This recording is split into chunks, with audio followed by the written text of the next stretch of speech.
Okay guys, so today we're going to be looking at graphing these absolute value functions. So what's cool is we spent a lot of time actually already identifying what the transformations were, right? Like what meant what's happening. So now we're actually going to apply that to what the graph is going to look like and how that actually changes the graph. There's two ways to do it. The first way that you can do it is using a table of values. And now I understand like some of you last year, that is all you know how to graph is from a table of values. So this will probably be your bread and butter. For others, we're gonna learn another method next week, and that's just kind of like eyeballing it. Kind of like how we do graphing lines.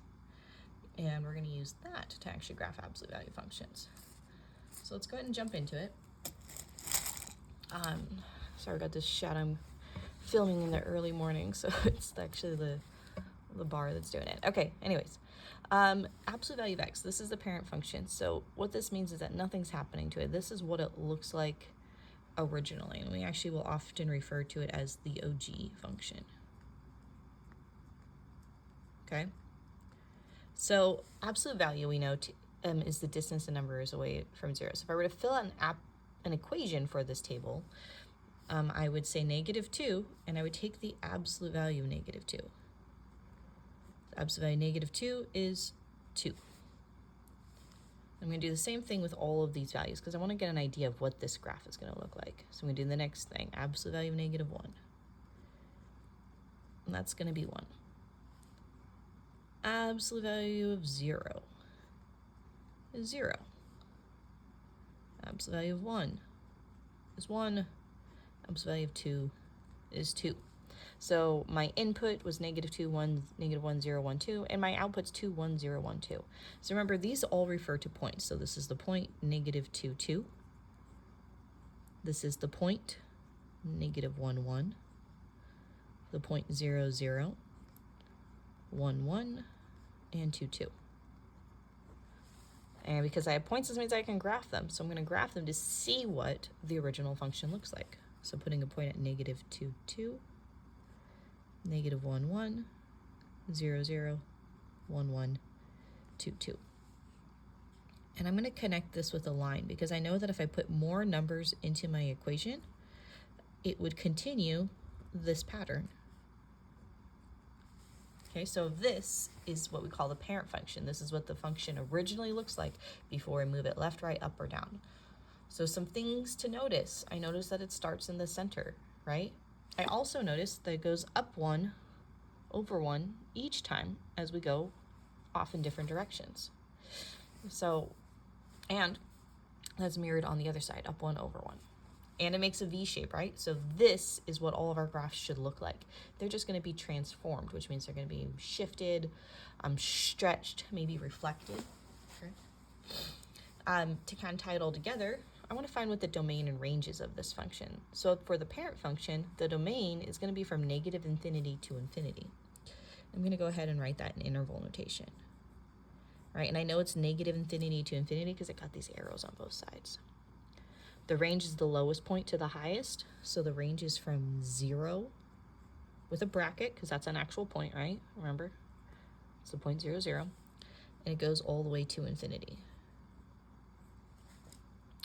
And then now we're going to talk about the end behavior. So the end behavior, as x goes to -infinity, f of x goes to what? So if I look on the right side of the graph, that's where -infinity is, f of x is going to +infinity. Now if I look on the left side, as x goes to +infinity, f of x is going to what? F of x is also going to +infinity, so that's my end behavior. So this is all of the basic information for the parent function. So now what we're going to do is we're going to identify the vertex hk in an equation, and we're going to use that to create our input-output table so we can go ahead and graph the points. So notice that we have some steps. Again, graphing the vertex. The vertex is the point hk, and we haven't actually really practiced this yet, so this will be a good opportunity for us to practice that. And then we're going to use it to complete the input-output table with the equation, and then graph the points.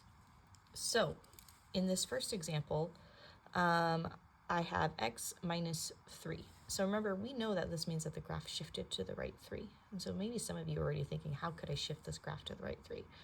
I would actually encourage you to pause the video and sketch it with a pencil and then see if that ends up being what we get from an input-output table. So anyways, without thinking about shifting it to the right 3, if I didn't know anything about an absolute value function, right? X minus 3, I know my vertex is the point HK. So my vertex, I'll actually do this in a different color. My vertex is at the point 3, 0. Now, why is it 3? Because H is 3.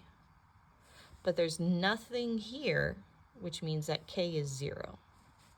Okay, let's make a note of that. H is equal to 3. K is equal to 0. If there's nothing on the outside, that means K is 0. Okay, so what I'm going to do now is I already made my input-output table and I centered it around my vertex. So I knew my vertex was at 3. So then, or x value of 3, so then I chose numbers less than 3 and numbers bigger than 3. So that's why I chose the numbers here and I didn't just do -2, -1, 0, 1, 2. Okay, so plugging in this number into the table, I'm going to evaluate. So 1 minus 3 is -2. Absolute value of -2 is 2. Okay, now I have 2 minus 3. 2 minus 3 is -1. Absolute value of -1 is 1.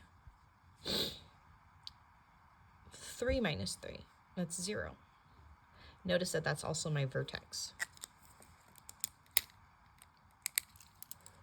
Actually, we'll do that in purple. This is the vertex. Okay, so we should have actually known that we were going to get 0. 4 minus 3 is 1. Absolute value of 1 is 1. 5 minus 3 is 2. Absolute value of 2 is 2. So now I finished my input-output table. I'm going to write the points. So I have the point 1, 2, the point 2, 1, the point 3, 0, point 4, 1, and the point 5, 2. So let's go ahead and graph it. 1, 2, 2, 1, 3, 0, 4, 1, 5, 2.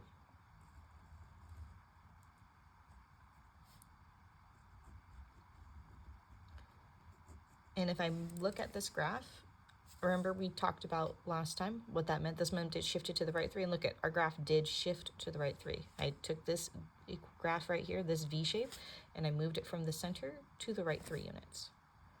Okay, so a good way to kind of check your work. Let's go to the next one. The next one's got a couple of different things going on. So it looks like it's got a reflection, a vertical stretch, and also a vertical shift up 3 units. There's nothing happening horizontally, so this should still be centered around the origin. So remember, we want to identify that vertex. So my vertex is the point 0, 3, and it's 0, 3 because there's nothing in the H spot. So H is 0, but my K is 3. So my vertex is the point 0, 3. So again, I've created my input-output table, so it starts at 0. So 0's in the center, and then I have numbers less than 0 and numbers bigger than 0. And now what we're going to do is plug these numbers into the equation. So absolute value of -2 is +2. So I'm going to go ahead and change that to a +2. -2 times 2 is -4. -4 plus 3 is -1. Didn't even really give myself enough room. Okay, do it over here. Absolute value of -1, that's going to be 1. -2 times 1 is -2. -2 plus 3 is going to be +1. 0.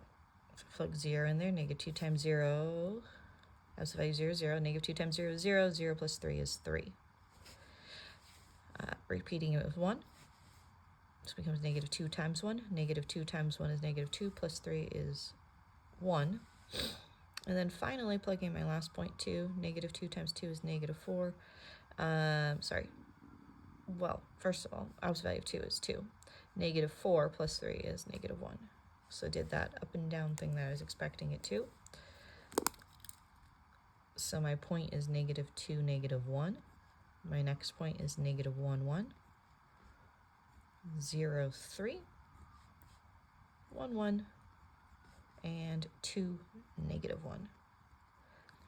So let's go ahead and graph these points. Negative 2, negative 1. And then I had negative 1, positive 1. 0, 3. 1, 1. 2, negative 1. It's not very straight line because I didn't make my lines evenly spaced. But this graph did flip upside down. It also did become skinnier. See how it's thinner than this graph is?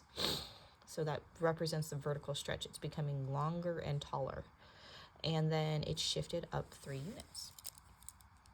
So it does match the transformations I said it would have.